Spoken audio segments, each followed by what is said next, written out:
সুন্দর পাঠ করেছে এবং তো দেখা যাচ্ছে সে মায়ের ভূমিকায় অনন্য একটা অভিনয় করে দেখিয়েছে। নানা রকমের অভিনয় সে করে, নানা রকম চরিত্রকে নিজেকে ভাঙে। তো এখানেও সে নিজেকে ভেঙেছে। তার ছেলের ওপরে অত্যাচার হচ্ছে, সে প্রথম থেকে একই কথা, টিজারেও আপনারা দেখেছেন যে আত্মহত্যা আমার ছেলে করতে যাবে না। তো এই যে দৃঢ় সংকল্প বোধ এবং কেন সেই সংকল্প বোধ, সেটার পিছনে একটি কারণ রয়েছে। সেই কারণটা আপনাদের দেখতে হলে ওয়েব সিরিজটা দেখতে হবে। ওয়েব সিরিজটাকে ইচ্ছা করে টেনে নিয়ে যাওয়া হয়নি, ঘটনাচক্রে ঘটনাক্রমে এগিয়েছে। বিদিত্তাও এখানে খুব সুন্দর অভিনয় করেছে, এক সাইকিয়াট্রিস্টের ভূমিকাতে অভিনয় করেছে। তো বিষয় যেটা হলো, আপনারা দেখুন কেমন লাগছে ওয়েব সিরিজটা, আপনারাও বলুন।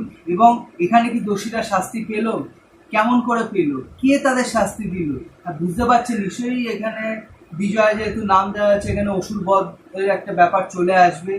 দুর্গা হয়ে উঠবে কি নারীরা কি শুধু